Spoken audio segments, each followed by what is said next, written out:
Hello and welcome to Bites MD. I'm Dr. Sam, and today we are diving into the Paleo Diet, also known as the Hunter-Gatherer Diet or a Stone Age diet. It is a dietary plan inspired by the presumed eating habits of our ancestors during the Paleolithic era. This diet is known for its emphasis on whole foods and natural eating, but it's important to take a critical look at all the scientific evidence behind its benefits and risks. I don't recommend this diet due to its potential to increase the risk of cardiovascular disease, as we will discuss in detail. The paleo diet is based on the concept of eating like our ancestors did before the advent of agriculture. This idea is to consume foods that would have been available to people during the Paleolithic period, which lasted approximately 2.5 million to 10,000 years ago.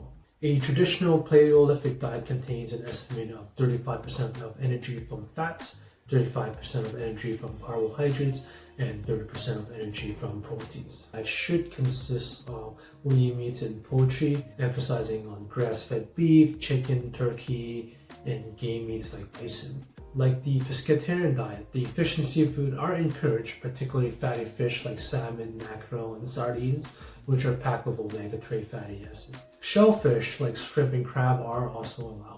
Non-starchy vegetables play a major role in the paleo diet. You'll want to include plenty of greens like spinach, kale, and broccoli, as well as root vegetables like carrots, beets, and sweet potatoes. These provide essential vitamins, minerals, and fiber. Fruits, especially berries, are allowed in moderation. They provide natural sugars, vitamins, and antioxidants, making them a healthy, nutrition-dense part of the diet. Almonds, walnuts, sunflower seeds, and pumpkin seeds are a great source of healthy fats and protein. They are encouraged in the diet for snacking and as a topping on meals. However, peanuts are excluded since they are technically legumes. The paleo diet promotes the consumption of healthy fats from natural sources. This includes fats from avocados, olive oil, coconut oils, and the fat found in nuts and fatty fish. These fats are believed to support heart health and reduce inflammation.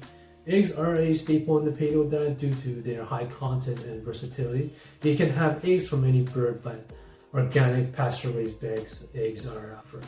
It excludes any type of grains. You can't eat any wheat, rice, barley, or any other cereals. Legumes, beans, lentils, and peanuts. Any dairy products such as milk, cheese, and yogurt.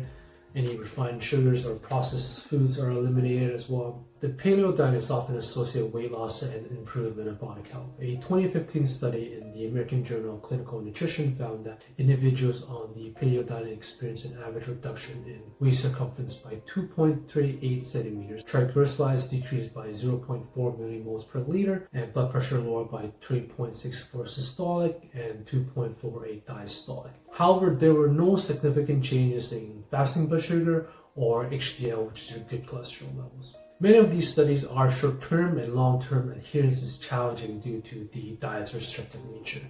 Sustained weight loss may be difficult to maintain. It's been suggested that the Paleolithic diet may positively impact carbohydrates metabolism and insulin homeostasis.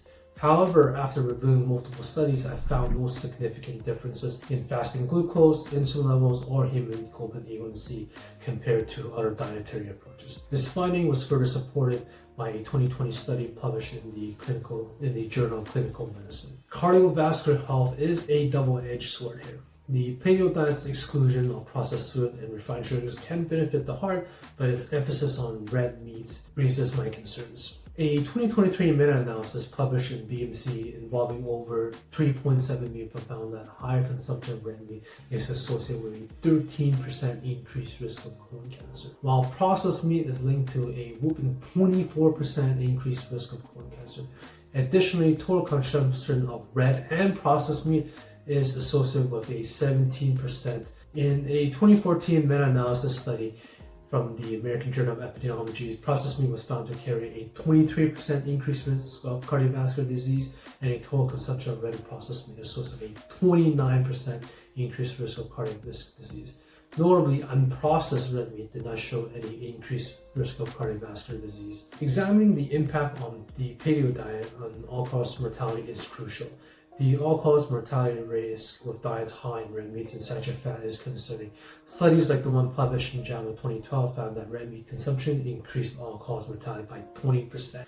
This means that following a meat-heavy diet, especially without plant-based foods, could increase your risk of dying from diseases of other causes. The paleo diet has benefits but also has significant risks. By limiting grains and legumes, the paleo diet may lead to a lower intake of fiber, B vitamins, and magnesium. The diet focused on animal proteins, especially red meat, can elevate an intake of saturated fats and cholesterol, increasing your cardiovascular disease risk. The restricted nature of the diet combined with the high cost of meats and organic produce makes long-term adherence difficult.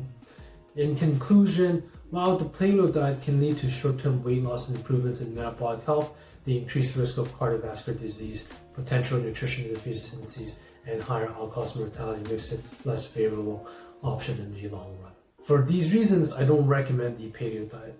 If you found this video helpful and want to explore more various diets and health topics, please be sure to watch my other videos, and I'll see you guys next time. Bye.